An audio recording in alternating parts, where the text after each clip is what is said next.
Good morning, everybody. This is Eric Krauser with Advanced Property Management. I'm one of the partners here with Dan Schlichty. Dan was not able to join us today. His son had a soccer game down in Pueblo, but nonetheless, we're happy you're here. Happy you joined us. Today we have our real estate and lending partner with us. Our real estate partner is Scott Kimball with Castle Real Estate, and our lending partner is Ricky Knudsen with Spire Financial. They're both here to provide us some great content and information. And if you have any questions, feel free, type up, throw it in the chat. And with that, I'll hand it over to Scott. Yeah, thanks, Eric. Yeah, let's go ahead and dive right in. My name is Scott Kimball. I am a realtor, an agent with Castle Real Estate, and I'm a full-time agent. I've been a licensed agent for over 17 years now, I think. I work for Castle Real Estate. We have over 750 agents. We are the largest independent in Colorado. We are very focused on local real estate and local stats that we will be going through a little bit today. I'm also part of the Impact team. We are 35 realtors under Castle. And one of the higher producing teams in the state. I also work with Kesha. Kesha could not be here today, but she's another agent that I work with. And then we'll also be working today with Ricky. Do you want to go ahead, Ricky? Talk. Yeah, thanks, Scott. My name is Ricky Knudsen. I'm with a local mortgage company, primarily out of downtown Denver, called Spire Financial. We're a correspondent lender, so simply that means we kind of control the entire loan process from origination to funding, which is beginning to end. That's a big thing for being able to control the process. So we underwrite, we process, we originate, and fund all in-house. We're able to do that through our parent company, VIP Mortgage, which is actually down in Arizona, but everything is local for us, which is nice being right here in Denver. When I'm not in the mortgage office, you can either find me on the golf course or actually up in the town of Vail, where I'm also a firefighter. I'm an engineer up there, which means I drive the fire truck. So I wear a couple of different hats, but ironically, both professions involve putting out fires sometimes. Okay. Sounds good. So I just kind of want to cover what we'll be going over today. We're going to just talk about, whether or not to buy real estate, whether it's a good fit for you at this point in your life. Also going to give a real estate market update. We're going to talk about some lending options that Ricky's going to help with, and then kind of go through the buying process. So if you have any questions, jump in. And I always like to kind of try and get any questions up front. I don't know if there's any questions right out of the gate that anybody has, but we're happy to get those answered today. Okay. All right. Well, let's go ahead and dive right in. So to buy or not to buy, when we look at whether or not someone wants to buy, it's really considering your lifestyle. Some people are still in transition. They're looking to possibly be moving.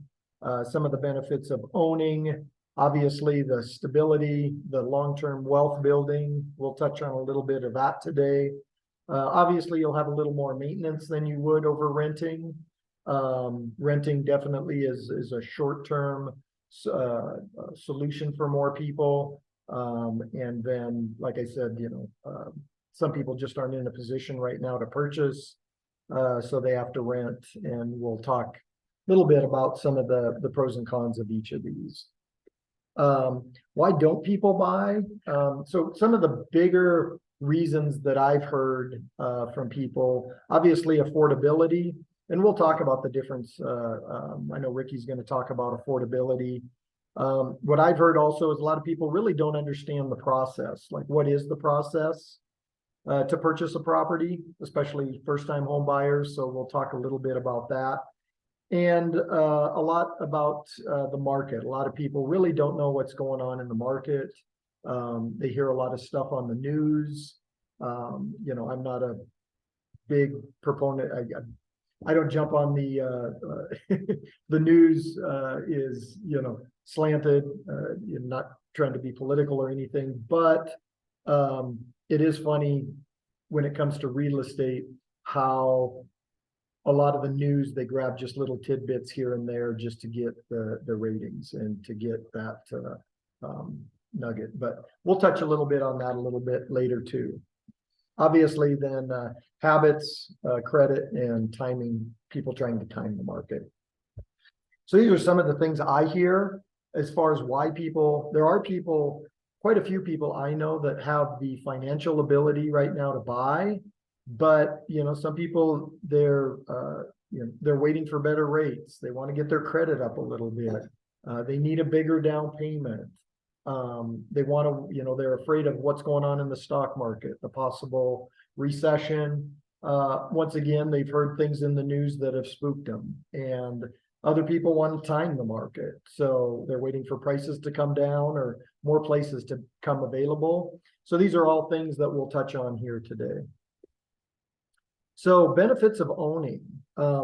I think, you know, one of the biggest benefits that I see and that, you know, most people see is really inflation. And that's really come to the forefront here in the last couple of years.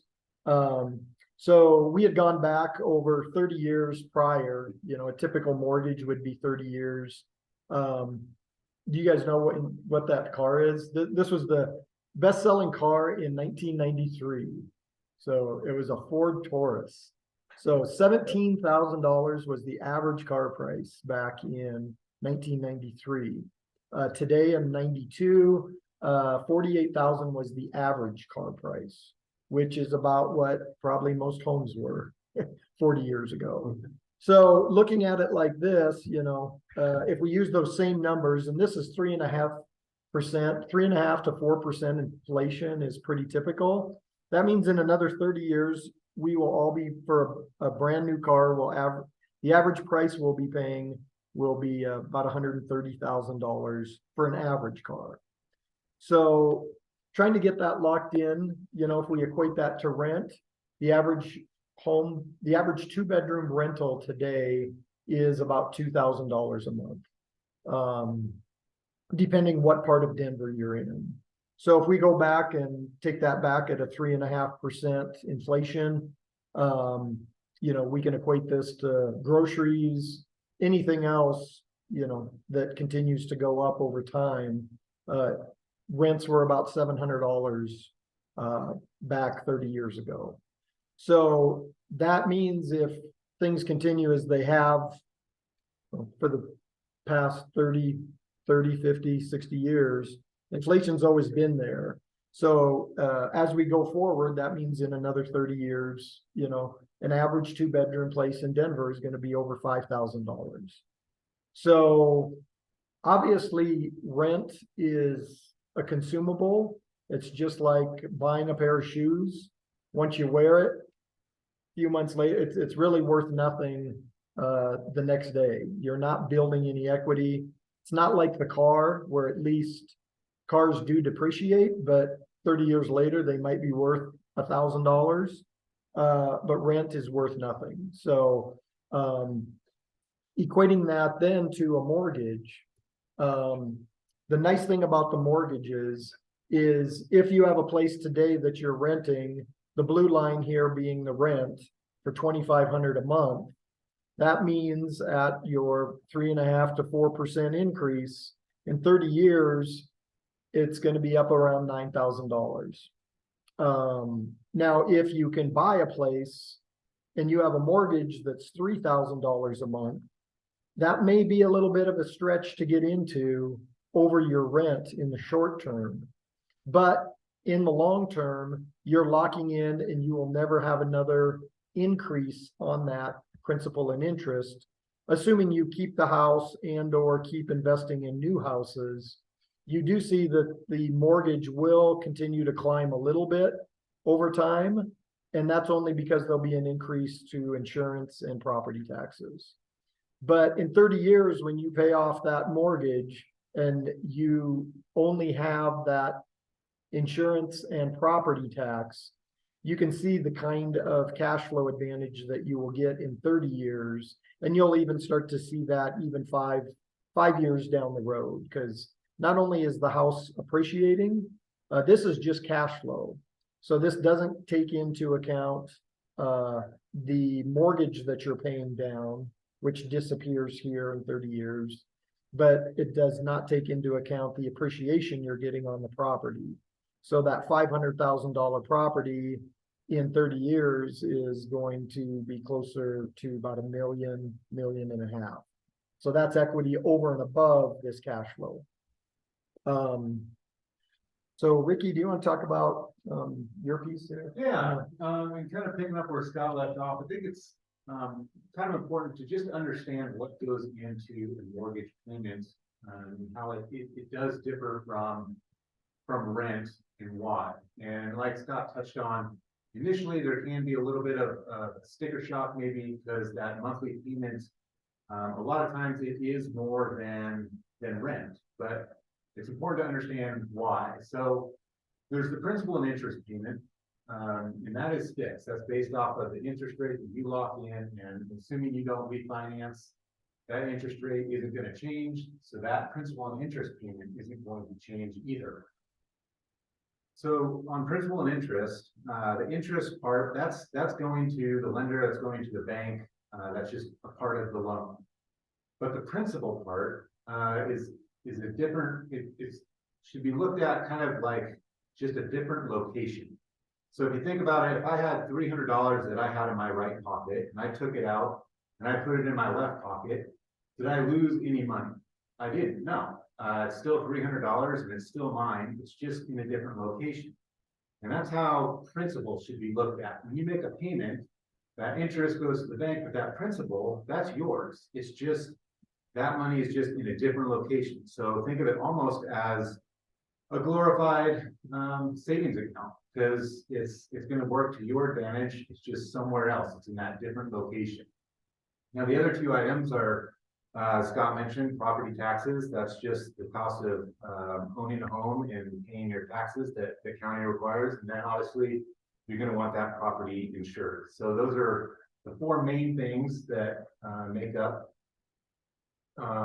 the mortgage payment. So that principal is also called amortization. That's paying down your loan. So in this case, after 9 years, you will have saved or amortized a little over $41,000. So right off the bat, if you were to think 9 years into the future of renting, unless you're investing that in, with a financial advisor or on your own in the stock market, the chances are by renting, you're probably not going to have $41,000 sitting somewhere in a different location.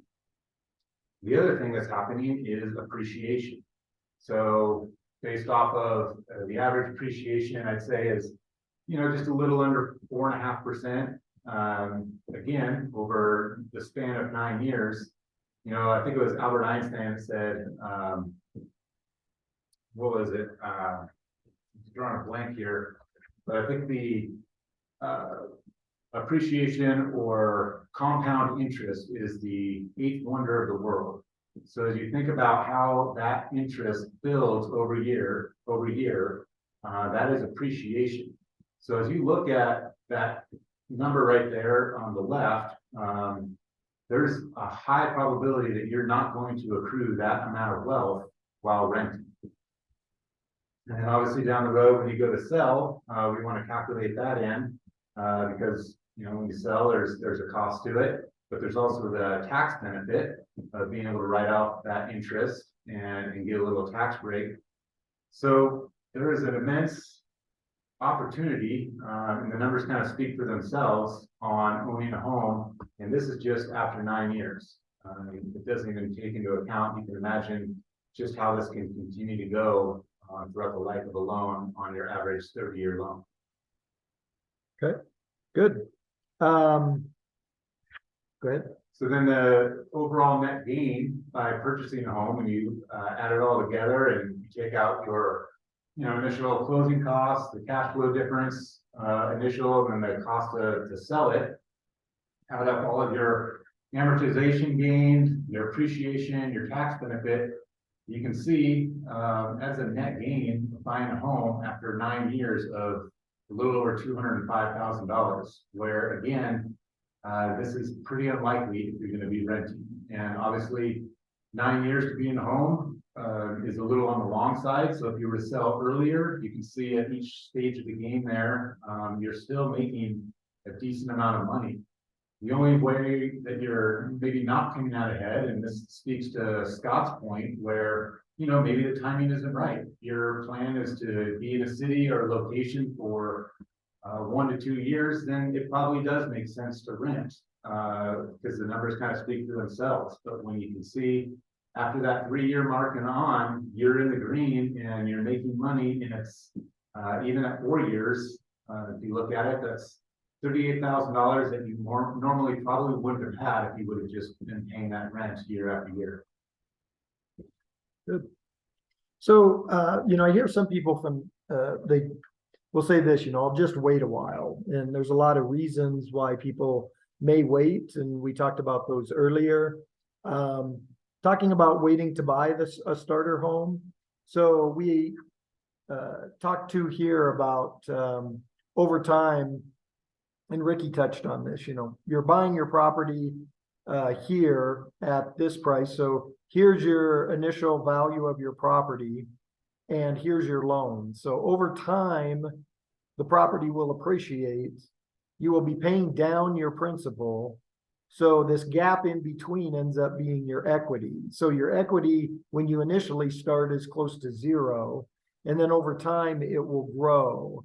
And with a typical home price, 500,000 and a 5% down, your appreciation, similar to what Ricky had said, he had 4.5, we have 5%. Those are conservative numbers. It's actually 6% is the average Denver appreciation, but we like to use conservative numbers.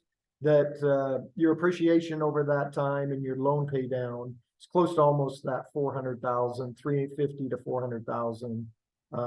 I have a higher purchase price than the previous example, but the overall picture is the same.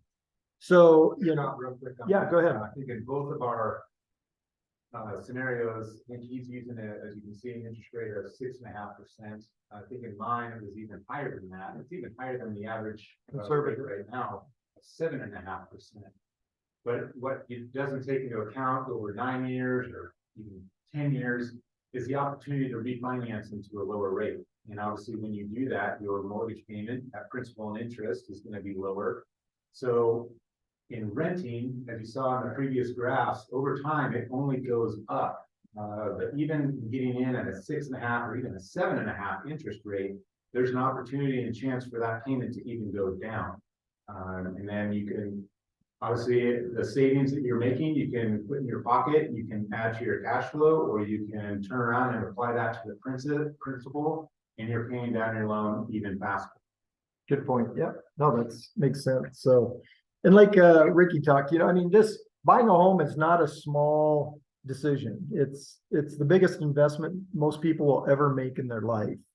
I've been a homeowner now for quite a while, and a lot of people I know, the equity that you have in your home after 20 to 30 years is pretty close to most people's 401ks. That it is an investment, and not just building a home with your family, but obviously this slide kind of gives that same just kind of an average over time. This is not Denver, but more of a overall in the US. Obviously, homeownership is what everybody's striving towards. So I want to dive into the market. Really get into some statistics on, a little bit more of what's going on in Denver. When you hear stuff on the news, you'll hear a lot of national news, but I want to focus specifically on Denver. Obviously, I don't have a crystal ball. We can only go back, and it's just like the stock market. You can only look at what it's done in the past and based on that past performance, what it may do in the future. So talk about price appreciation. So I know on the examples Ricky and I used, we used, 4.5% to 5%, but the actual appreciation in Denver over the last 50 years, year over year, has been 6%. That includes both homes and condos. You can see here, there are a few years where it went flat or it dipped. There was the big dip in 2008. That was caused by bad lending. Back in 2008, anybody could get a loan just by verbally stating income. Do you want to talk about that? Yeah, we call it fog up the mirror. Fog up the mirror lending. If you could fog up a mirror and you could give anyone unnamed, you could get a loan. And that's pretty much it. It sounds pretty wild. If anyone's talked to friends or family that have gone through purchasing a home since then, some of them might tell you that they ask for, a lender like me might ask for everything but your firstborn. Because we want to verify a lot more information now, and we learned a lot from back in 2008. And one of the biggest ones is we should probably verify what people make when they tell you. But back then, you could make up a number, tell a lender, and you got a loan. And that was a big cause of the crash in 08. A lot of people were buying homes that couldn't afford them, and then they ended up losing them. So the government has put a lot of checks and balances in place now with the lending community, and the number of defaults right now are definitely, it's not the doom and gloom that we saw in 08. So with the exception of that, right now the average home price in Denver metro is it's almost 750 now. Condos are in that 470. You can see the big spike that we've had over the last couple of years where we went more like 10 to 15% a year. The projection over the next 3 years, things are still going to continue to appreciate, in at least what the economists we talk to and all the boards, but it's going to grow at a slower rate. So this year in Denver, we're expecting about a 1 to 2% appreciation. It's going to depend on the different cities, the different neighborhoods. You may see a little bit of a decline, but we don't see any kind of major bubble that's coming. So average home price compared to rent over the last 40 years. Average rent is growing at about 4%. When prices go up, rents typically go up with it. And when prices go down, rents typically go flat. They may decline a little bit, but in the past, we haven't seen the major declines. But this only goes to show that the average home prices are still outpacing the rents, but they do go up equal. And even now with rents increasing even more, it's getting a little closer that they're increasing faster than prices are over the last 2 to 3 years. A lot of people talk about waiting out the market. So right now in the Denver metro area, there's 6 counties that we look at, from Boulder all the way down to Douglas. Right now, there's about 3.2 million people. This is the net migration into Denver. 2002 going forward. Initially, we were expecting up in 50,000s, which we had kind of in the mid like 2011 to 2014. But we're still continuing. Denver is still growing. It was just growing at a slower pace here during COVID, and now it's going to increase. But basically around that 35 to 40,000 people a year continuing to come into the metro area. So that means in another 20 years, we're going to have another 700,000 to 800,000 people here just in the metro area. Obviously, the weather, I personally think, is the biggest pull of why people live in Colorado. The outdoors, the mountains, and the weather. We get the 300 blue skies, days with blue skies every year. Everybody, I don't know.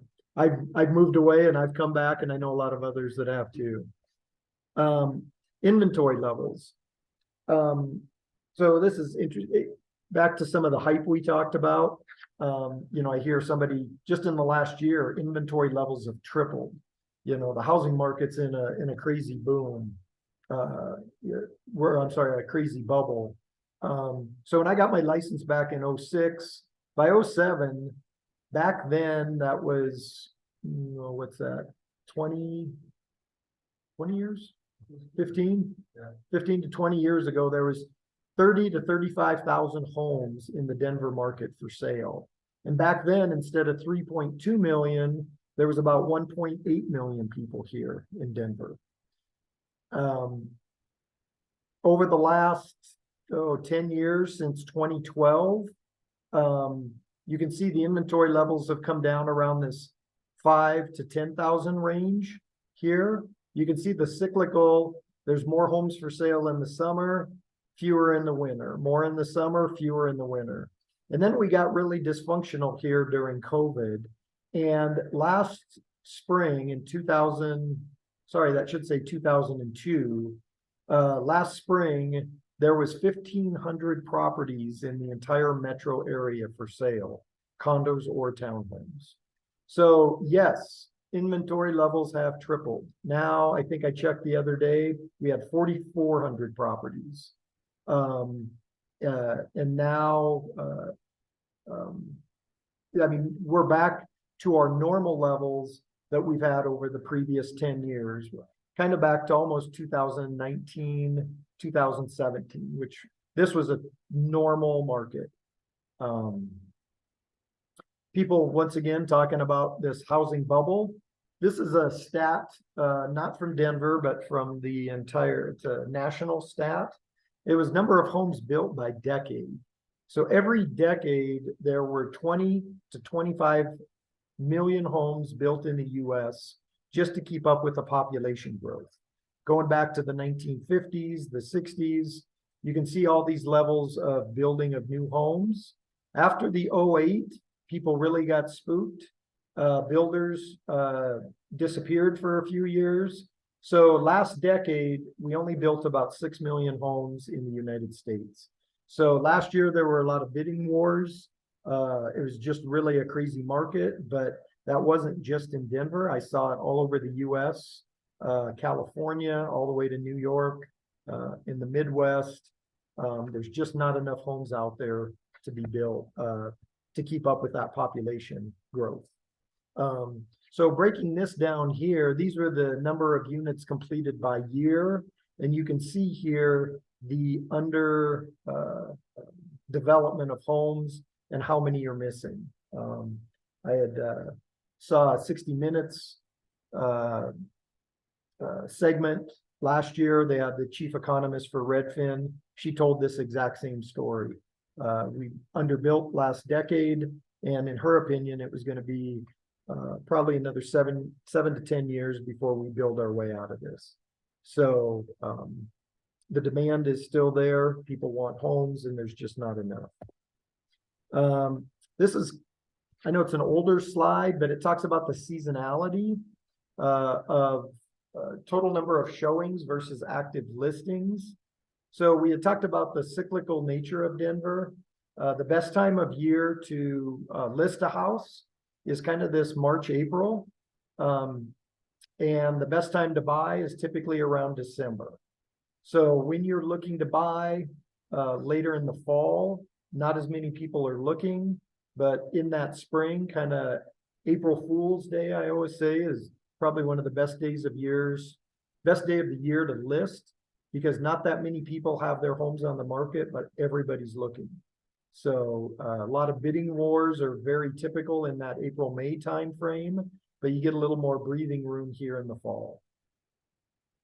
A lot of people are worried about some of the recession talk that's coming. So we went out, looked at the last 6 recessions in Denver, or last 6 recessions that the US had, and how that impacted home prices. If you go back in the 80s, actually in 80 and 81, when we had the recession back then, home prices actually went up 6 and 3%. In 91, they fell a couple of percentage points.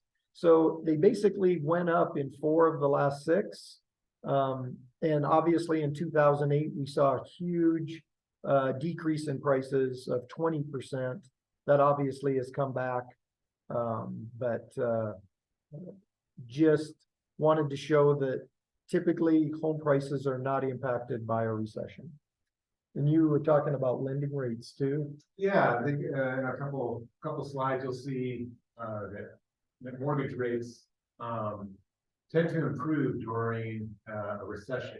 And as you can see on the graph here, it kind of lays it out pretty good that, as you can see, during a recession, and then leading up to a recession, in it, home prices tend to appreciate quite well. The housing market actually does better in a recession. That's due to really just a lot of people. What doesn't do well in a recession, obviously, is the stock market. And so a lot of people, that's what they call quote unquote smart money, will take money out of the stock market a lot of times, and they will invest it into real estate because they know that real estate is a lot steadier and safer investment, especially when recessionary times are showing that the stock market and the S&P 500 are down. That's where people put their money, which speaks to why you can see in a lot of these recessions, the housing market goes up. And then obviously interest rates, you'll see here in a couple of slides, tend to go down, and making that housing market even more favorable for people to get into because that money is cheap. Great. All right. So I was talking about keeping an eye on the big picture. Right now, I think this is based on about a 6.5% loan, but a payment of about $100 a month impacts your purchase power by $17,000 on your loan. And out of that 100 per month, 85 is going towards the interest, 15 is going towards the principal. So this becomes important when if you just break that down, $10 a month would be $1,700. And I've had buyers actually walk away from deals for, $3,000 or $4,000. And I know $3,000 or $4,000 is a lot of money, but in the big picture, it's really about $15 a month on your 30-year mortgage. So, keep that big picture in mind when you're shopping. Inventory levels, I just kind of want to touch on this again. This talks about months of inventory.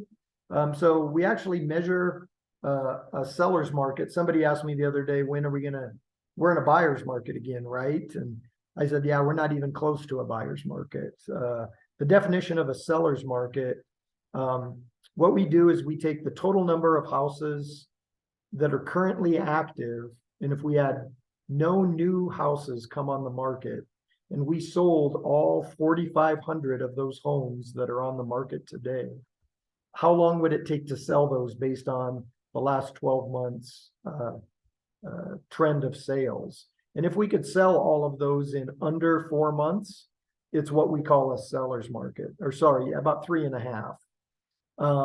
And then somewhere between a seller's and a buyer's market, we have what we call a balanced market. It's where we have equal buyers and equal sellers. So right now we've been in the seller's market for the last probably it's almost 10 or 12 years now. And this last couple of years, we've got into what I call a crazy seller's market. So now this year or this last year, we're kind of getting back to a normal seller's market where selling your house might actually take a month, maybe a month and a half or 2. That's pretty normal. People are getting used the last few years to getting their houses sold in, 2 days with 20 offers. And we've come out of that a little bit, but it's definitely still a seller's market. So, what makes a great lender? I'm going to segue over here to Ricky, but, when I work with a lender, the real estate agent, it's really important that the agent and the lender are very together and on the ball. We require a pre-qualification.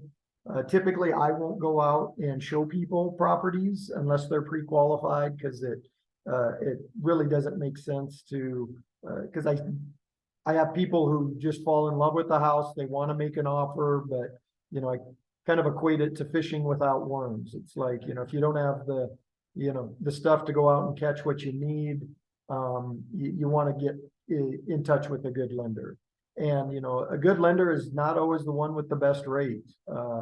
There's a lot of lenders online out there that have, they're out-of-state lenders. They might have lower rates, and I actually won't even work with buyers that have out-of-state lenders, because they will kill a deal. It's not worth the risk. It's not worth risking your earnest money, and we'll talk about that later. But having a good lender is very important. Somebody that's going to educate you. They've got a good relationship. They're going to have your interest in mind. And once, with all of my buyers, when I present an offer on their behalf, I'm calling the lender is calling the listing agent. This is a big part of winning the deal for my buyers, is having a local agent that knows the Denver market. So with that, just kind of recapping a little bit, Denver's still an awesome place. It's still growing. Inventory levels are back to normal. Yeah, prices are still rising. They're just rising at a slower rate. And then we talked about some of the opportunity cost of owning a property. So I'm going to go ahead and hand off to Ricky and let him roll through the rest of these slides. And I think he's going to talk about affordability. Yeah, so affordability is obviously probably the most paramount when choosing to purchase a home, because like we said in that previous slide, those payments can be higher than rent a lot of times, and it eats into your monthly cash flow. And affordability is relative to you, the individual. What I tell people is, when we do these things, we do what's called pre-qualifying or pre-approving, and then ultimately approving you for a loan. But we can't tell you what you can afford. When we pre-approve you, we take a look at your income. So we take a look at your money coming in, and we pull credit on you, and we see what money you have going out on a credit report. So car payments and credit card payments. But what a credit report doesn't show us is lifestyle spending. What's important to you, your childcare, if you have kids, whatever their extracurricular activities are, your extracurricular activities. We don't know that. You're the only true person that can judge what you can afford. So, the rule of thumb here is your monthly housing costs, including the mortgage payment, shouldn't exceed 28 to 33%. That's great. I totally agree with that, and not living outside of your means. The last thing you want to do is what I call being house poor, where all your income and every check is going to be going towards that mortgage payment and wondering if you're going to be able to make it. You can kind of see that over time, speaking to affordability, wages have gone up. According to the Bureau of Labor Statistics, if you stay with your employer, I think you're averaging around a 6% increase in wage a year. If you leave and go to a new one, I think it's around 12%. So if you average it out, call it 9%, which is keeping even though inflation is a buzzword, affordability is keeping pace with and outpacing a little bit as far as the national average goes, inflation. So the affordability talk that you hear in the media as interest rates begin to climb and housing prices begin to climb, a big narrative is it's becoming unaffordable. But as you can see, national average affordability is going up, and as affordability goes up, as wages go up, so does affordability. Good, yeah, we see that outpacing where the wages outpace the appreciation. So mortgage rates are too high. They certainly are in relative to the past couple of years. Some of you may have owned a home in the past, have friends that have purchased, or family that owned a home or bought homes, and heard talk of 3% interest rates, 2% interest rates, and they have gone up since then. as it stands today, we're in the mid sixes to low sevens, depending on what your scenario is, which is obviously double and then some what they were a couple years ago. And that just goes with inflation. Simple mortgage math is, if you ever hear of inflation going up, which we all have over the past year and a half, mortgage rates go up as inflation goes up. When you start hearing headlines and news of inflation coming back down, it should probably trigger something in your mind that mortgage rates are doing the same. So you can see over time here, if you talk to your parents maybe, or if you're on the call and you bought a home back in the late 70s, you had interest rates in the teens, double digits, which sounds kind of makes the high mortgage rates right now of 7 seem like a bargain. But if you look over time, they've gone steadily down. And here you can see the little uptick that we've had recently. And again, if you were to see an inflation graph would almost be inverse of this. Or I guess to follow it, inflation would be coming down, and we've gotten to 2022, inflation would be doing this as well. So we touched earlier about how do mortgage rates do during recessions. Well, let's take a look. The shaded area is recessions. The white line here is mortgage rates. And you can see in each one of these shaded areas that where we were at the beginning of a recession, during a recession, and where we came out is pretty favorable with mortgage rates. A lot of times the only reason for this is, again, like I touched on, inflation. During a recession, inflation tends to come down because economic activity slows down. There's just not as much spending. There's not as much money moving in the system, which is favorable to inflation coming down. All inflation is too many dollars chasing not enough goods. And so if you flip that, which is more money chasing plenty of goods, or simply put, supply and demand, there's a lot of supply and not a lot of demand for it. That's favorable for prices coming down. And when prices come down, inflation comes down. And as you can see on this graph, so do mortgage rates. Ricky, I got people that are asking, well, maybe I'm gonna wait to buy until rates come down. Because I think there's a recession, or we might already be in it. I'm just gonna wait 6 months or a year until rates come down. Yep. And I hear that all the time too. And what I'm telling people is, yes, as you saw in the previous slide, and you've heard me say where rates are high right now. And there are a ton of people sitting on the sidelines waiting for interest rates to come down. But if you're one of those people waiting for rates to come down, like I just said, you're one of thousands and thousands of people that are doing the same thing. So what I tell people is, yes, the sticker shock might be a little on the high side. It might be a little bit of a higher payment than you would like right now. But if you can stomach the payment right now, it's a great opportunity to get in, because I do believe that these rates are going to come down. I don't have the crystal ball. I don't have an exact number in mind, but I don't think it's crazy to see rates come down, within the year, 12 months, into the 5s. So if you take it to where they are now, almost 7, that's a 2% drop. That is going to bring a lot more people into the market. So if you can get into a house before that drop, you're beating the rush. You're going to beat the bidding wars that I think are going to come back. You're going to beat the multiple offers. You have an opportunity to get into the home that you want now before a lot of other people are offering on it. It's an incredible advantage, but you just have to get past the sticker shock of that high interest rate.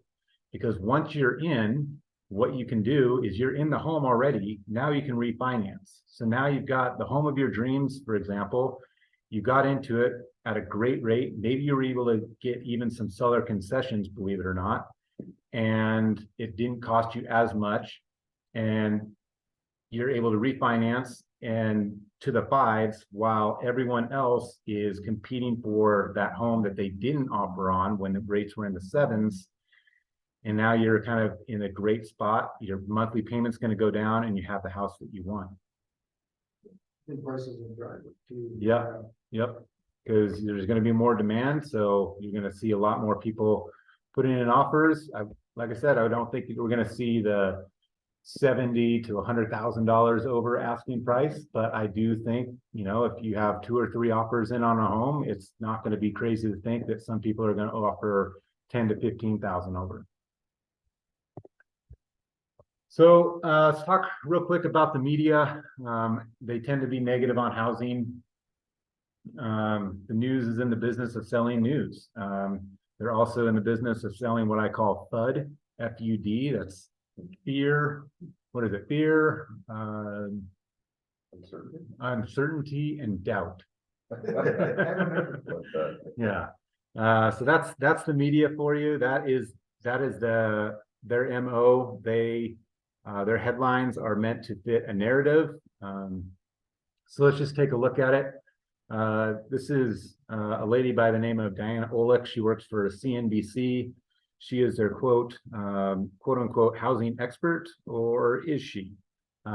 Quick disclaimer in the next slide. Diana's going to get a little roughed up here on some of her headlines that she's put out over the past years, but it's not meant to just pick on Diana. It really is summing up just the sentiment of the media towards the housing market. And this next slide kind of demonstrates, if you were to just listen to the media and just listen to the headlines, the immense opportunity in wealth building that you would miss out on. So let's take a look at how Diana's done over the years here. So let's go back to October of 2015. She had a headline out, a bubble larger than 2006. Basically, don't buy a home, that housing bubble is coming. So this is starting at a home price of $300,000. You were thinking about buying back in 2015, but you listened to this headline and you decided not to. So what happened? There was an appreciation gain of about 5%, which is on track with the national average and slightly under the Denver market. So you missed out on $15,000. About a year later, what did she do? She obviously came out and apologized and said I was wrong, as the media always does. Of course not. We're in a new housing bubble. So you say, all right, we're in a housing bubble, not going to buy again. What happened? Well, another appreciation gain of almost 5.5%, and you lose out on $17,000. And you can kind of see how we're doing here. Homeownership doesn't build wealth. Really? Because yes, it freaking does. You know, you're like, well, if the media is telling me that it doesn't build wealth, and this person's on TV and they work for a financial network, they can't be wrong, right? Well, wave goodbye to $20,000 that year. And so you can just kind of see going down. Next year will be hard on the housing market, especially in the big cities. Ouch. So you lose out on roughly 16% because 2019, 2020, 2021, we really started seeing an uptick in appreciation. That's not your average. Not every year is going to be like that. But as you look at these appreciation gains here on the right, it really speaks to the cliche, if you want to call it that, of not timing the market, but time in the market. So if you would have just, you know, said, okay, I'm going to buy in 2019, you would have done great. But if you look at all of those years before, that's appreciation that could have been added on to that. You look at that final one in July 2021, housing boom is over, which is kind of weird because you said we weren't going to have one. Housing boom is over as new home sales fall due to pandemic lows, another 18%. That was a big year. So if you look at that final number there, that $523,000 on that $300,000 purchase back in 2015, that is almost $250,000 of wealth that you would have missed out on by listening to the media. So again, it's not just Diana Olick. It tends to be a lot of the media in general, which unfortunately is where a lot of people do get their information. But you always have to understand that those headlines are pushing an agenda and a narrative that the media is trying to make work for them, not you. So let's chat real quick about the lending process. It really does come up with that first one. What is your goal? And everyone's goal in home ownership is different. Maybe they want to build wealth for a little bit. Maybe they want the right monthly payment. Maybe it's more about just getting into the loan for as little out-of-pocket cost as possible. Again, speaking to what you can afford, that answer really is answered by you. We can help by asking you questions of what's important to you in your life, your lifestyle spendings, but you're truly the only one that can dictate what you can afford. And we can help you along the way by showing you what monthly payments can look like versus different down payments, give you all the information that you need to make that decision for you. So it starts with an application. The entire loan process can be summed up to stability and verification. We just want to make sure, is your job stable? Is your income stable? And a lot of it comes down to the number 2. 2-year history of working doesn't necessarily have to be with the same employer the entire time, but we want to see a consistent, stable work history. Same thing with income, depending on what you are your salary, are you hourly, self-employed. We want to take a look at all of your income, and we're just, again, verifying the stability of it. Is what's the answering the question, what's the likelihood that this income is not only going to continue, but possibly and most likely increase. You're going to take a look at all the other assets you have, checking account, retirement accounts, investment accounts. Money for the transaction, for down payment and closing costs might not be coming out of all 3 of these, or your retirement account or investment accounts. But the lender and the underwriters just want to see, is there assets that you have in addition to just a checking and savings that are going to be able to strengthen potentially your loan file. You do not need a retirement account necessarily to get a loan, or an investment account, but it does strengthen the pre-approval process. And then again, a big one is credit. Like I said, we're going to take a look at your credit. We're going to see what your liabilities are, what your credit score is. A big thing about credit score is how does that come into play on my actual rate. A good rule of thumb is a credit score of 740 in the mortgage world, as far as interest rates go, is just as good as an 810 or higher. It really doesn't matter. 740 is kind of the cutoff that a lot of lenders want to see. So at 740, you're getting the same rates as somebody with, mid 8s. Where it does come in, obviously, is if mortgage insurance is going to be involved. Mortgage insurance comes in on any loan that has a down payment of less than 20%. You can certainly buy a home with a far less down payment than 20%. But if you do, there will be mortgage insurance, and mortgage insurance is very sensitive to your credit score. So the higher the credit score you have, if you're putting down less than 20%, the lower your mortgage insurance on a monthly basis is going to be. So, yeah, this is kind of what we just touched on here. So I just wanted to touch on the loan types, because this is really what matters the most, is what loan is going to be best for you. In the US, there's 3 main loan types that you can fit into: conventional, FHA, and VA. VA is obviously for military veterans, both active and retired. It's a great loan. We'll get to that one in a second. The 2 most popular, though, if you haven't served in the military, are conventional and FHA. So for conventional, a lot of people ask, what are first-time home buyer programs out there? There are first-time home buyer in your local area where, you can get into down payment assistance programs, and we can chat about that. Those are going to be specific to your area. In Denver, there's, a main one called CHAPA, but without going into too much detail on that, sorry, it's all right. So for the first-time homebuyer programs, a lot of times what that is on a conventional loan is if you've never owned a home before, the minimum down payment you need is 3%. That's it. If you've owned a home before,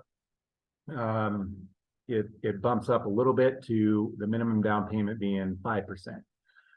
But 3% down payment is all you really need. That's pretty low. The max loan size to consider the conventional is 726 right now. That's for 2023. I anticipate that will probably go up again in 2024, because it's been going up every single year. Anything over that, you start getting into what's called high balance and then eventually jumbo. But for first-time home buyers, a lot of times that loan amount, this is after the down payment is applied, is going to be 726 or quite a bit lower. Credit is, again, pretty stringent on these. Usually, conventional is looking for credit scores in the 700s. You can go below that, but the interest rate does start getting affected on a conventional loan when you start getting below 700. You can put down less than 20%, as I said, but you're going to have mortgage insurance. It can be a little bit cheaper than FHA, again, depending on credit score.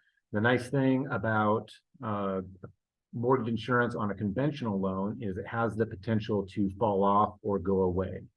Once you own 20% of your home or just a touch over, that mortgage insurance falls off.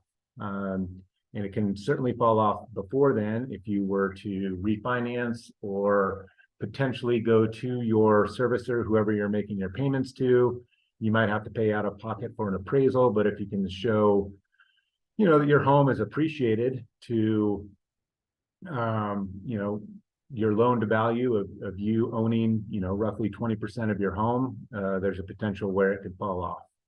FHA, this is a great loan for people whose credit scores might come in under 700. It is far more lenient on credit scores. A lot of times you can have a lower credit score in the 600s, mid 600s, even low 600s, and actually get a lower interest rate than you would on a conventional. Same lending standards for your max loan amount being 726. The big thing with FHA though is mortgage insurance. On an FHA loan, the minimum down payment is 3.5%.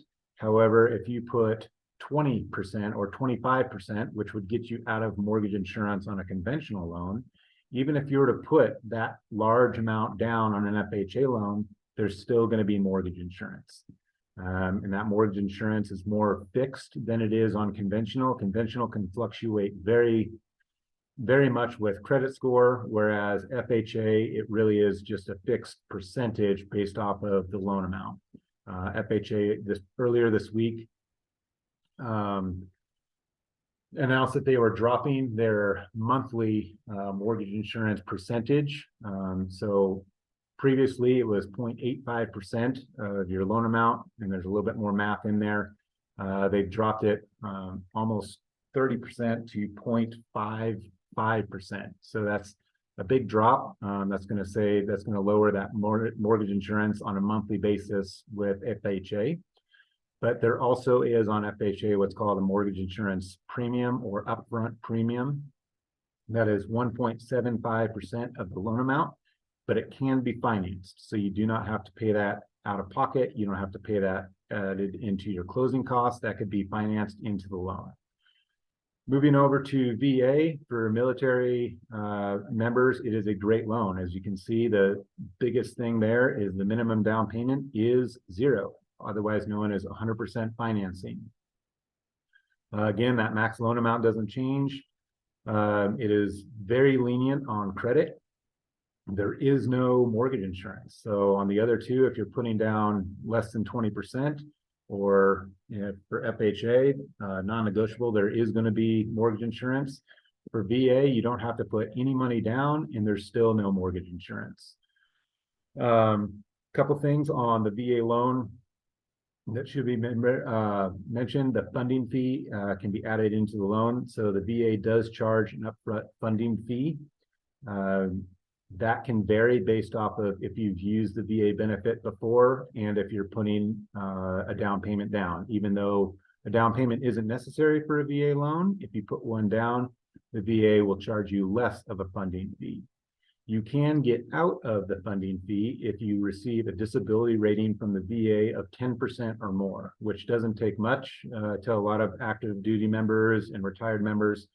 Although it can be a pain point dealing with the VA, if you're able to just claim some sort of disability, whether it be vision, hearing, anything minor, it just has to be a rating of 10% or more, and you are exempt from that funding fee, which can save you, depending on the loan amount and the percentage, if you're putting money down and if you've used your VA benefit before, can save you thousands and thousands of dollars, north of 10,000 in some cases. Ricky, real quick before you move on, with the VA loan, can they utilize that to purchase a second property, say like a vacation Yep, home? great question. Yep, the VA loan is only for primary homes. Okay, So what some people do is they get into their primary home with their VA benefit, and then they're going to be moving, and what they'll do is convert that into an investment property, okay, and then they go to buy a second primary, another primary home that they're going to occupy, and they can then use their VA benefit. But you'd have to refinance into a conventional loan for that gotcha, on your original home. Yep. Okay. So you're in a home, you want to buy another home, you want to add to your investment portfolio and bring on another property. You'd have to refinance whatever the current home you're in into a conventional loan. And then your VA eligibility is what's called 100% restored. You're able to go buy another primary home, and now you've got two homes, and you're once again using your VA benefit for Okay, that primary. perfect, thank you. Yeah.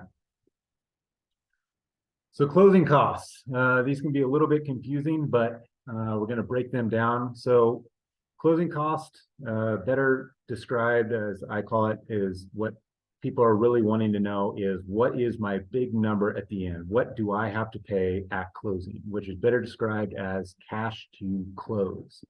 Cash to close is made up of three numbers. It's made up of your down payment. So whatever that might be, as little as 3% on conventional, all the way up to, 20, 40%, whatever you want to put down, that down payment is collected at closing.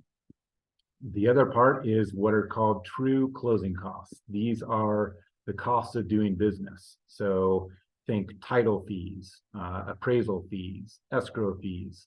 These are all third-party costs, third-party vendors that have their own fees.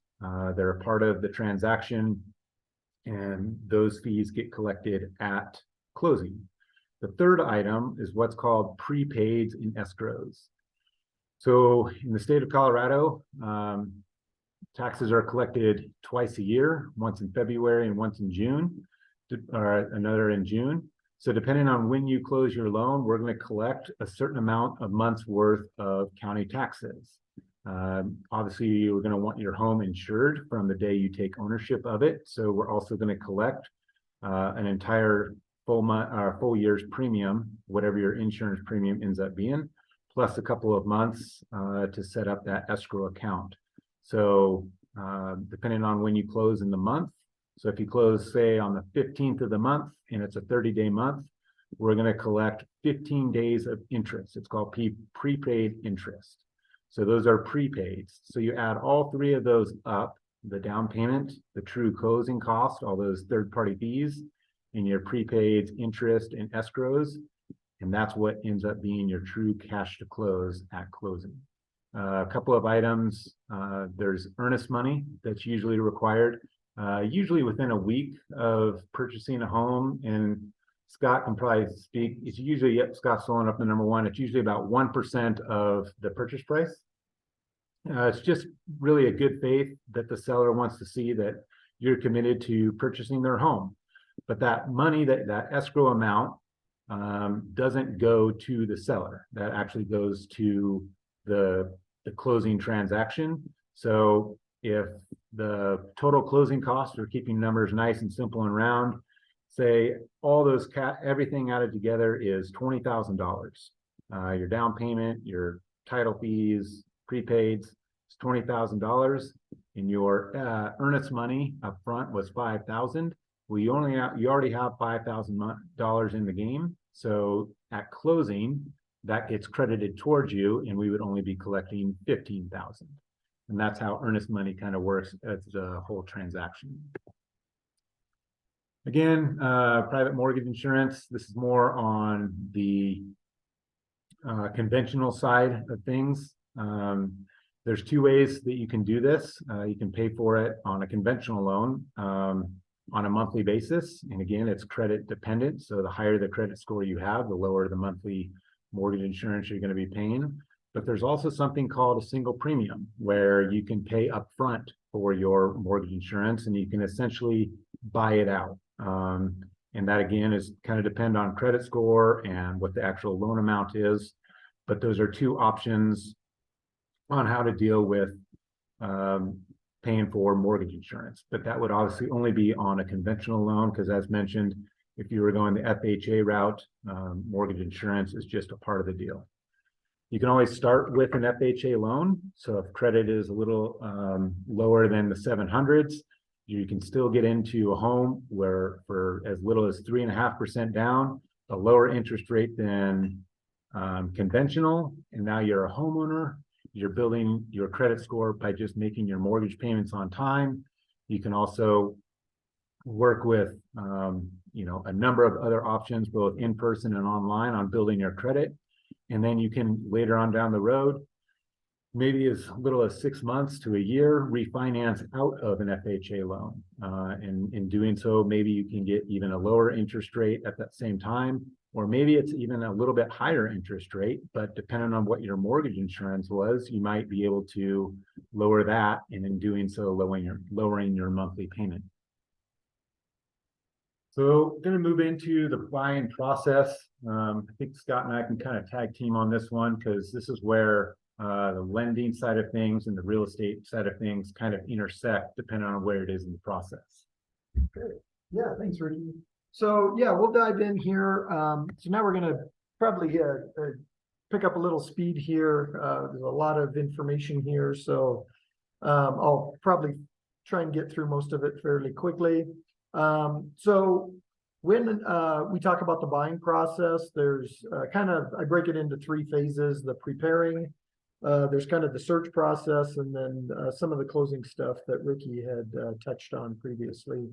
So preparing, the first step I always do is we have a buyer consult. That's where I sit down with the buyer, try and understand what their needs are. We get them hooked up with a great lender like Ricky, and they'll do a loan consultation. We'll strategize, and then start, while that loan process is getting rolling, we'll set up the search, and then start talking about some of the searching. We're going to view some properties online, adjust that search a little bit, talk about is that property, what is the value, is it worth that price you're going to offer, and then we're going to start submitting offers. And then as we're going through that process, being under contract, we are given the earnest money. We're going to be doing the inspection, the appraisal. The lenders are going to finish up with the underwriting, and then we'll get to the closing table.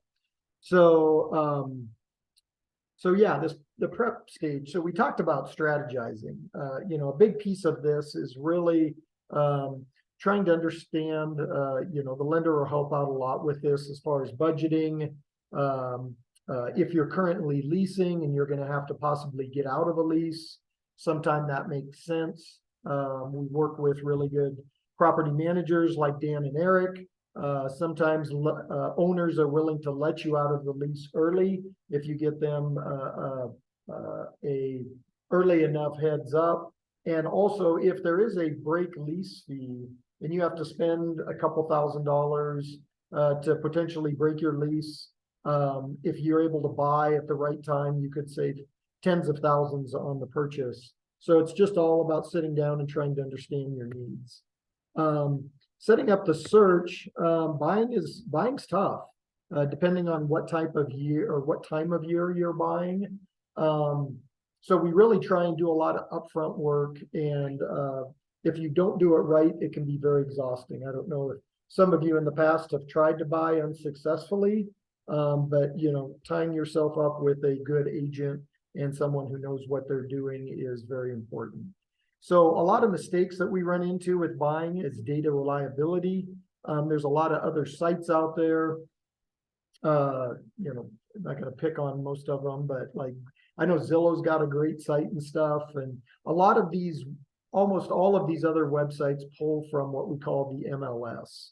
The MLS is kind of the core place that all of the agents put their listings for sale. So having an agent turn on an MLS search is going to be a lot more accurate than going out to some of these other sites. A lot of signs, agents sometimes don't take them down. Sometimes you'll run into FSBOs, what we call FSBOs, for sale by owner. So there's some unique things you can run into, some issues there. A lot of places will or won't stage their properties, and being allowed to really try and look past houses that might not show that nice. Paint and flooring are cheap and easy. Or if you see a really nicely staged place, there may be some things under the covers that could cause some issues. And then, you know, really kind of understanding and setting expectations of what you can and can't change. So we really try and dial in the search as far as trying to figure out what you need. You know, I try not to dial in searches that return more than 20 properties. If you're seeing 30, 40, 50 properties, you're going to end up missing that nugget that you're looking for. So really trying to dial in a good example in the MLS, and you know, agents that aren't that experienced don't understand this, but I live in Highlands Ranch, and I've got agents that are not familiar with Highlands Ranch that are selling houses, and a lot of the zip codes in Highlands Ranch are old Littleton zip codes, and they actually will sell a house in Highlands Ranch and they'll list it as a Littleton property. So if I'm looking for houses in Highlands Ranch for you, I don't put in a search criteria of the word Highlands Ranch. I actually draw, you can draw a polygon or a shape around Highlands Ranch, and it will sometimes pick out properties because data in the MLS is only as good as the people entering it. So trying to find out how to get in there and find these really good, maybe things that other people are missing. We also talk about pocket listings. I know a lot of other real estate agents that may be selling properties, or you know, we know something that's coming on the market before it hits the market, and just really trying to do the best we can to search the best way possible for your property. Determining the value of the property. You know, everybody, when I go to sell a property, people are like, well, what do you think my house is worth? And it really is worth what someone's willing to pay and what someone's willing to sell. So really getting those searches dialed in and starting to understand the market. We try and do that right up front while you're getting your lending process going. Because, you know, I've talked to some people, they say, I will never pay over asking price. I'm not going to get in a bidding war. I'm not paying over asking. And so I had a client last year. It was a high 500, $600,000 neighborhood. And the house was listed for 525. And they came in and we got in a little bidding war, and they weren't even willing to go to 530. And it's like, you're getting a $530,000 house and nothing in the neighborhood has sold for under 580. So don't get caught up in the price, really understand what the value of that house is. And on the flip side too, you don't want to be paying $650,000 if everything in the neighborhood's 580. So what I do is, if a house has been on the market, if it's been on the market less than a week or two, really 2 or 3 weeks, you can't really come in and be offering, you know, 10%, 30,000 under asking. They're not going to take it that first few weeks. But at the same time, if you got a house that's been sitting there for, you know, a month or two, to be able to come in and offer under asking, absolutely. Yeah, we're not paying full price, because if it's been sitting on the market for a while, and that's where I like to come in, and that's part of the negotiation piece that I help bring. And then we'll get into competing offers and possible bidding wars in a couple of the other slides. So what's really important too here is building a winning offer. when you're putting in, so when you put in an offer, it's called the contract to buy sell. And it's between you as the buyer, and it's between you and the seller. And in Colorado, the contract to buy sell is very slanted towards the buyer. If you put in a contract, there is 7 ways for you to get out of that contract and get your down payment or your earnest money back. Once the seller signs that contract, they cannot get out of that contract. There is no way for them to get out unless you let them out. And we'll touch on those here in a couple of slides.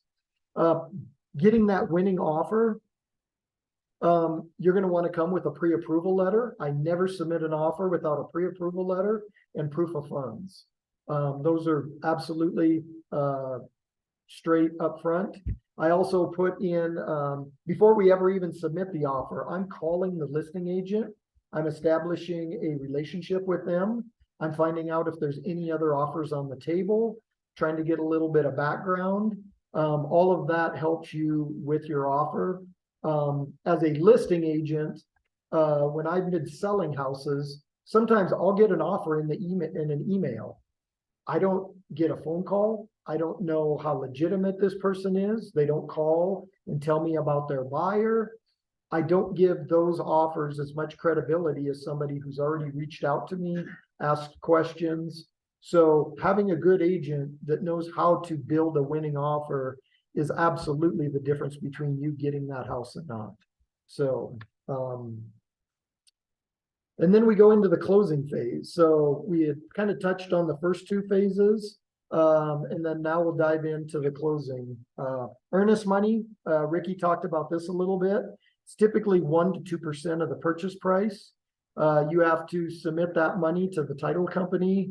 Typically within 3 days, we'll write this into the contract, but it's within 3 days of getting your offer signed and under contract. Is it refundable? Yes, it will. Like my first job, obviously, well, my second job is to help you find a good house and get it under contract. The first priority for me is to help to protect your earnest money. There's a lot of different steps in the contract. If you don't have a good agent that helps you understand the contract, you could lose that earnest money. And as long as you're getting out at these different deadlines that are in the contract, then you will be able to get that back. And then at closing, they will credit that money back to you as part of your down payment or closing costs. I always recommend that I've never had buyers not get an inspection. I've got a great handful of inspectors that I use and recommend. The big things that we're looking for, were even before you make an offer, is that the big ticket items, the roof, sewer repair, foundation issues. These are all things that we're looking for up front. But assuming you get a property under contract, then you bring your inspectors in. They're typically anywhere from $400 to $600, depending on the house you're purchasing. I do recommend also getting a sewer scope. It's $150, even on a new build property. I've had a buyer saying, wow, do I really need a sewer scope? They've just built this house. It's brand new. 2 weeks before we closed, they found a piece of rebar that went through the sewer pipe. They had to jackhammer up the entire basement 2 weeks before closing. So yes, the inspections are absolutely worth it. And then that allows us to play into a second step in the contract, where the first step is negotiating price. Then after the inspection, depending on what you find in the inspections, there will always be a big list of items. Depending on how big those items are, you do have the opportunity to object. And you can object to the items that we found. And maybe I've never seen an inspection report with less than 30 problems. And there's a lot of little problems. So you have to kind of pick and choose what you're going to object to. And if you object and send those back to the seller, one of 3 things can happen. either the seller's gonna pay for all of those, they're gonna say, we're gonna pay for none of those, or we can negotiate something in between. So, and then we have this resolution phase in the contract where we try and resolve those inspection items. Once you get past, typically you have the inspection within the first week of being under contract. And then once we move past inspection, you're 85% towards the closing. So you typically know within the first week of being under contract if you're going to be able to move forward. What would you say today is the most common that you're seeing out there? Is it some type of negotiation in the middle, or are sellers just fixing those items? What are you seeing? You know, as an agent, I'm negotiating on behalf of the buyer. I play those by ear. You can tell if a seller is playing hardball, and if they're willing to walk away from the deal. If they've been on the market for a few days, you probably aren't going to be able to hardball them and get a lot off the inspection. Big ticket items, health and safety items, a deck in the back that's falling over. You know, if they haven't disclosed that, absolutely, we're putting that on there. We could be asking for $10,000 or $15,000. If it's just tightening up a railing and stuff, it might be $2,000 or $3,000. But obviously, definitely sewer repairs.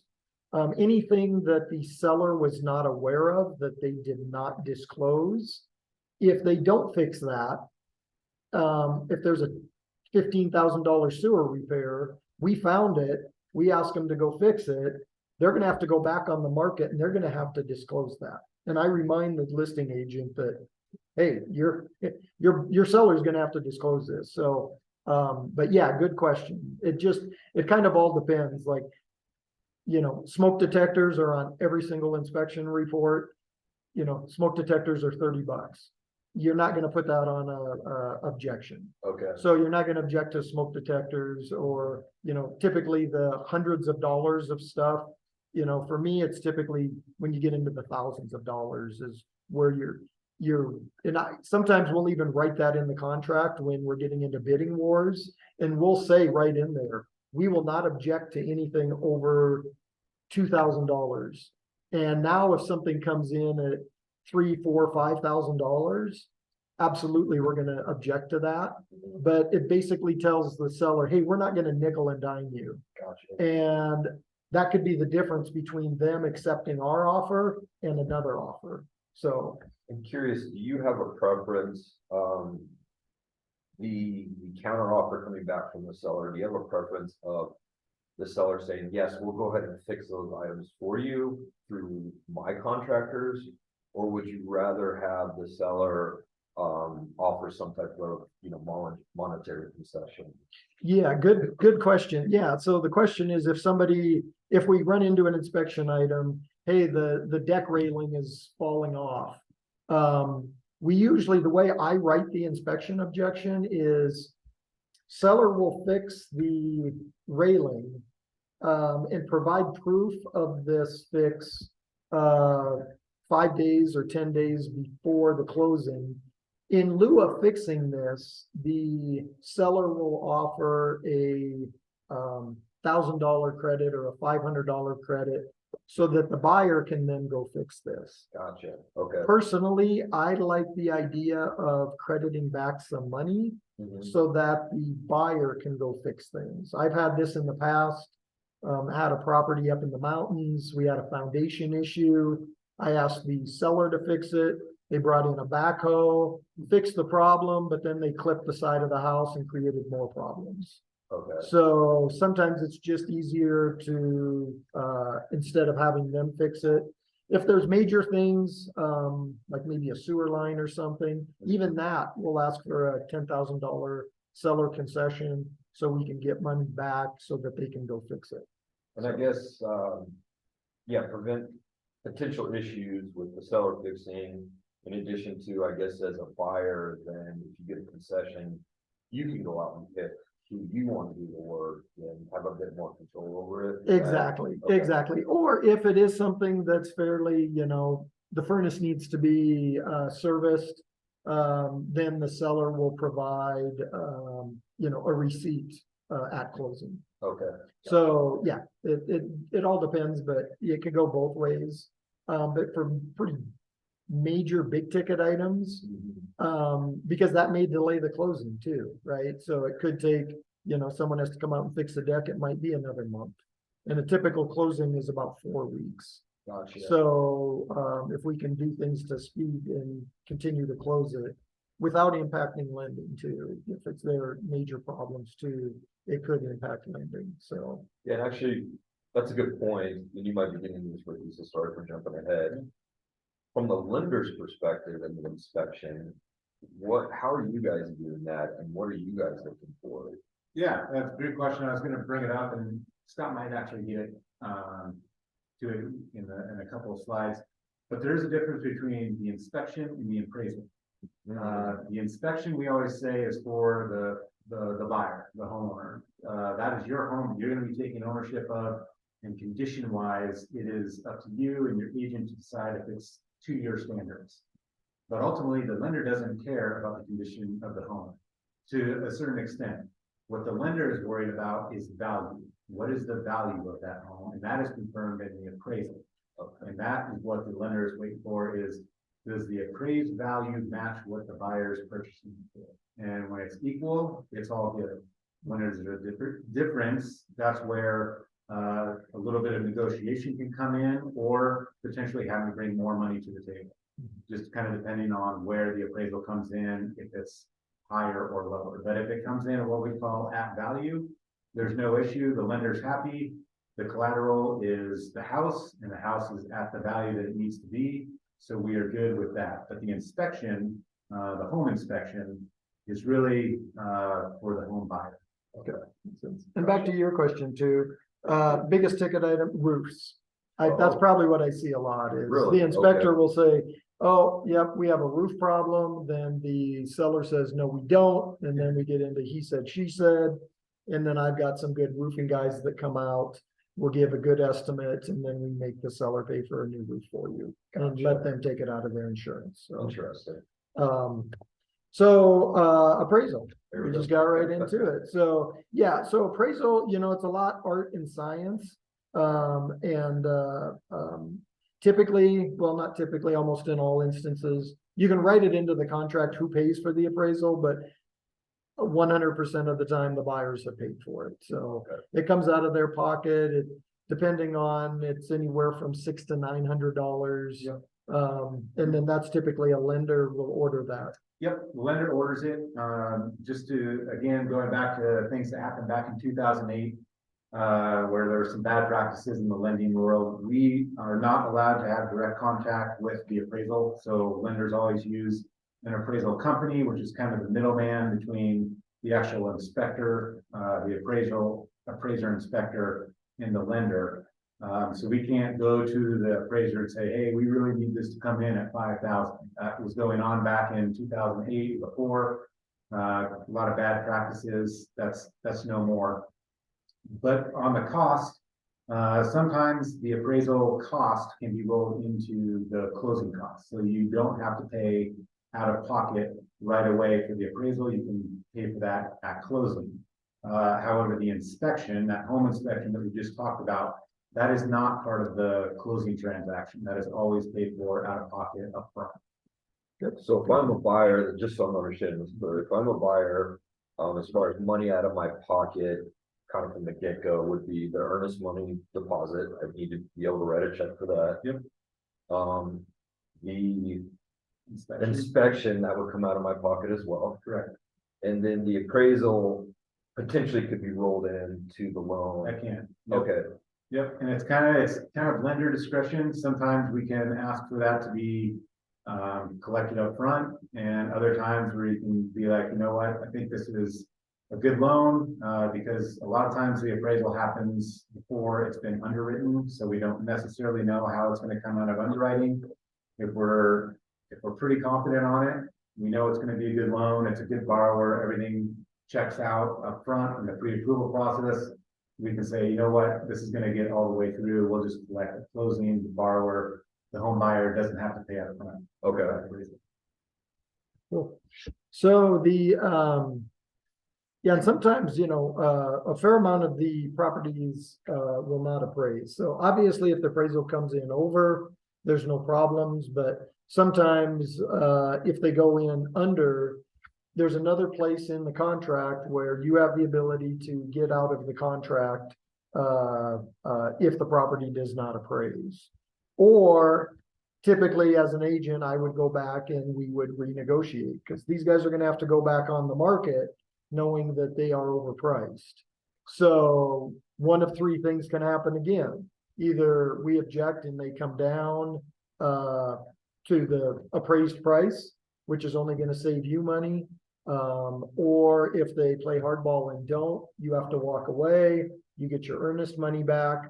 Or if you really want that house, we can negotiate something in between, but you would have to bring additional cash to closing over and above what the lender is going to be able to loan To cover the gap. to cover the gap. The Yep, appraisal, it'd be called covering the appraisal gap. exactly. We saw a lot of that as you. Last year. Yeah, last year when. Yep. People were bidding over the asking price because there were multiple bids. The appraiser was still coming in at what the value, the appraiser said the value was, even though the true value is, like you said, what someone's willing to pay for it. Yep. Yep. So we saw a lot of that where people were, it was appraising under what people asked for and they were having to cover that gap, and they were doing so in some significant amounts. And we did this last year with a lot, like when there was these bidding wars where buyers I was working with that had a fair amount of money, they were willing to write into the contract, if the property appraises over that gap, we will bring any additional money to the closing table. So basically, the appraisal didn't even matter. They were gonna cover it over and above the lender. Whatever. And Okay. for people that are putting a lower amount of money down, they could not compete in the market. And so, once again, if that's where we head in, a few months or another year, right now, we are not seeing people covering these appraisal gaps. And so, we've taken those back out with buyers now, and it's allowed people that are buying average homes to be able to compete again. From the So- lender side, like I said, there's two things that we're doing throughout the process. One, verifying and then confirming stability. And so from the verifying part on the appraisal gap, we were verifying that the borrower, the home buyer, had the funds to cover that gap if so if they didn't, then we weren't pre-approving them for that offer. Correct, yeah. And if we write that in and they didn't have it, they just lose their earnest money. So it would be a conversation we would have. So we talked about price reduction, cash above the appraisal. Can you go back? I was gonna ask about, what if I dispute the appraisal as a buyer or the sellers? Is there ability to dispute that or not? Really? You can ask for a rebuttal. Okay. Yeah, and to have them kind of take a look at it again. I've had people do that, but it's kind of hit and miss. You might have seen. Because it's the lender. Yeah, legal doing it to protect In large themselves. part, the appraisal is obviously confirming the value of that specific home. And obviously the condition of that home is gonna come into play, but as you know, Scott, the majority of the value is set by your neighbors. Yes, So you can do as much home improvement as you want, but what's called comps. Yep. Comparable properties in the area that have sold, I believe, within the last 6 months Mhm. get calculated into the appraisal. And that's what a large chunk of the appraised value comes from, is what have homes around this home sold for? Yeah. So as a listing agent, I will do these comps and I can offer these to the appraiser Mhm. as a listing agent to help bolster a higher price for my seller. But Okay. as a buyer, I'm not helping at all. I don't care. I want the lower You want the appraisal lower. so I can negotiate for the buyers to bring the price down. Gotcha. So Okay. it depends what side, That's as your far call. as if I'm helping a seller, I go one way. If I'm helping a buyer, I go the other, because Okay. I'm working in the interest of my client. Gotcha. So, Thank you. so final underwriting, I think, Ricky talked a lot about, this as far as all the statements that you'll need. At some point, typically about a week before closing, the lender will give what they call a clear to close, so. Yeah, that's ultimately, when you get into this process, that is the quote or the phrase that you're looking for. Everyone's looking for it, the lender's looking for it, agents are waiting for it, Title. titles for it. Clear to close simply is exactly what it is everything has been underwritten, all the statements, assets, everything about the transaction has been verified, that it is legit and it all checks out. And you are officially approved by the lender to purchase this home, and we are cleared to close it on the closing date. The lender's ready to write the check and we're right at the finish line, so. Closing preparations, typically, we'll have that closing disclosure. You'll get to review the numbers before we get to the closing table and the title company. Typically a day before, I'll do a final walkthrough with my buyers, and then we'll gather up all of the final documents for closing. That closing disclosure is really important because it discloses everything that's going to be required at closing. It has that big bold number at the bottom, which is titled, like I said earlier, cash to close. And generally, at a very minimum, it's 3 days before closing. A lot of times it's even sooner than that or further out. But it's really meant to disclose all of the numbers at closing, and really so there's no surprises. Yeah. So when we get to closing, you know, everything that's going to be happening, the money is already to the title company by way of either wiring it or a cashier's check, and you already have it set. And really all you're doing at closing after that, when you know all the numbers, is just signing your name a lot. So the next steps, typically, sometimes depending on what the needs of so when I'm negotiating, getting the my buyers under contract, there is a there's more than just price sometimes that the sellers are looking for.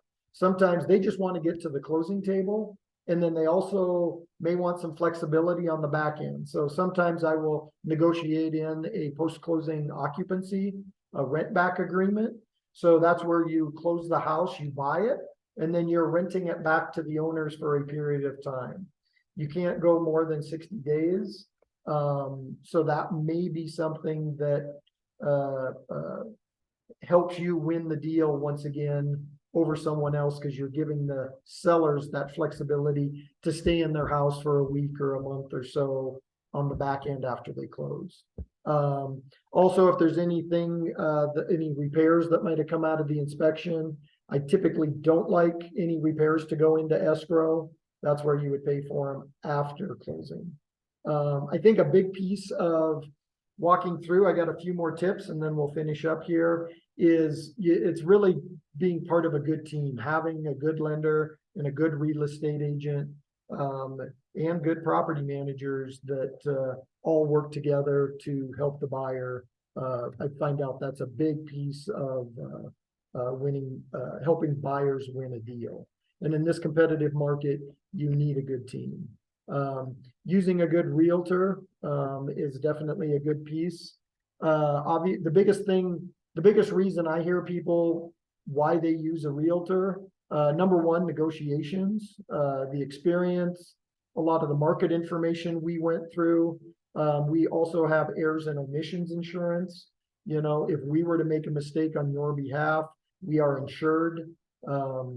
And obviously, when you're buying a property, 99% of the scenarios, the seller will pay the commission.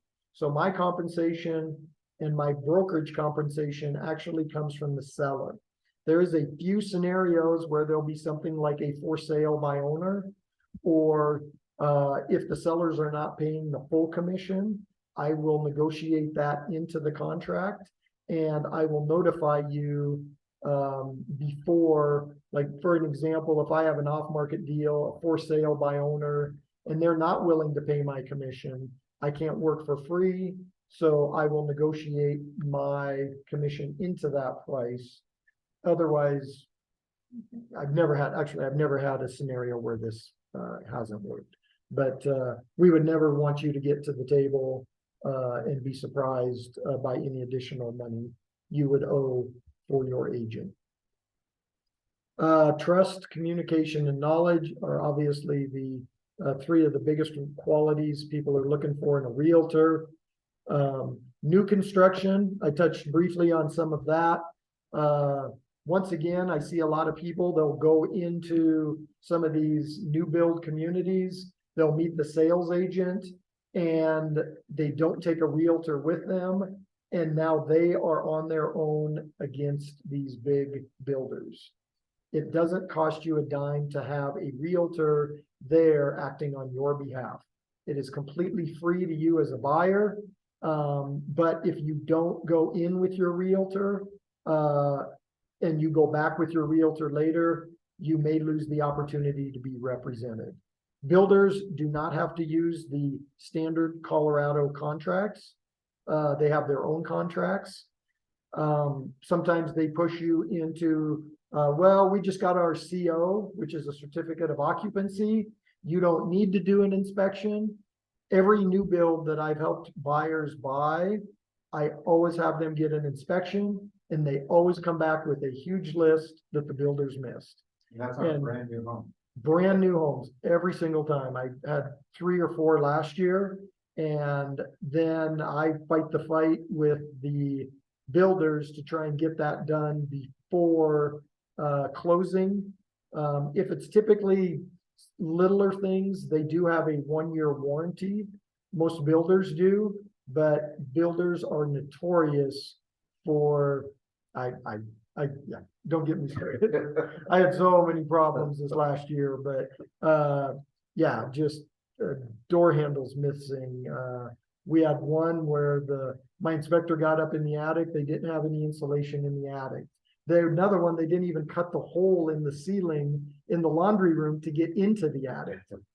And I mean, yeah, the builders, a new home, you got to keep an eye on. So, competitive building, we already talked about this, prices and everything to the seller.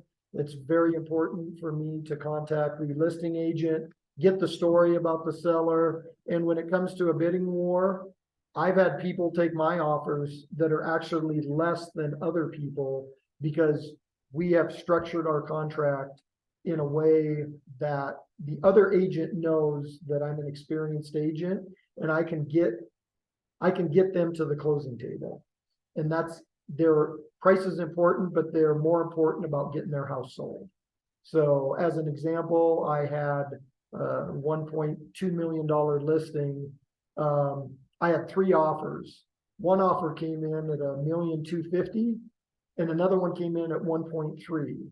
My seller took the $1,250,000 offer, and we did not take the higher offer that was $50,000 more, because those guys came in and they didn't have a pre-approval letter. They didn't have proof of funds. You could tell the way the contract was written that the other agent didn't know what they were doing.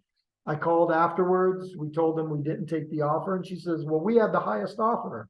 How come you didn't take our offer? And I said, well, you weren't pre-approved. And she goes, oh yeah, I guess my buyers just called me yesterday and just saw the house and wanted to go see it. And I said, exactly. The people we took the offer, they'd been pre-approved for a month. They'd been searching. They were a lot more stable buyer. So once again, prices and everything. In the offer, things that we negotiate, you know, obviously price, but there's things on the timeline, you know, whether or not you have a contingency, if you have a home to sell, and then also your reputation, both as a lender and as agent, that the other listing agent feels like they can trust and will get you to the closing table.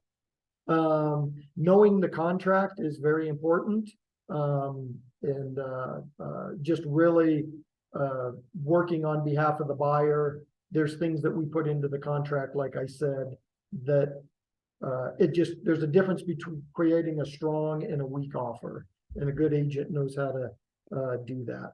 Wealth building, you know, we talked about this earlier, invest in yourself. The first step towards building home wealth is getting your first primary residence. After you do that, I work with a lot of investors. We have house hacking.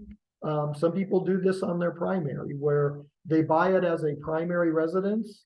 I've got a guy doing this now. He's 18 years old, and he is buying a house and his mom is co-signing, and he's getting a roommate to move in and pay half his mortgage. This kid at 18 is already starting to build wealth, and I mean, he gets the benefits of owning real estate. And, you know, if you go back to our previous slide, where's he gonna be in 30 years? You know, he's gonna be 48 years old and have a house paid off. So, we also have what's called a nomad approach, where you buy a house as a primary resident. You can house hack it and or either way, you're living there 1 year as a primary residence. And then what they do is they take that property. These are people who see homeownership as a great financial tool. And then after a year and a day, they move, and then they go get another property and they can finance that as a primary residence again. So I've got a guy, he's bought 3 houses in the last 3 years, bought it as a primary residence. He got a duplex actually in Cap Hill, bought it as a primary, lived in 1 unit, rented the 4 bedrooms downstairs, paid for almost 90% of his mortgage, kept it for a year and a day, and then he moved to Boulder. Moved out there, got another place, had a roommate. A year later, sold. He didn't sell it, but then he put 5 or 10% down on his 3rd property, and now he bought a new one, and he's doing a short-term Airbnb, and he's living in the basement. So he's got 3 properties in 3 years, all with conventional loans, and once again, a lot of the benefits in investing in real estate. Questions and answers. I know we're gonna take this offline right now, and we appreciate everybody coming out. If you have any questions, feel free to reach out to either Ricky or myself. We're happy to answer any questions, and wanted to thank Dan and Eric for letting us present today. They're great landlord, great property managers, and we appreciate it. So Thank you very much, Scott. We really appreciate you and Ricky coming out today. I think it was very helpful. And we'll do another one of these again soon. So be on the lookout. Have a great day, everybody. all right, thanks.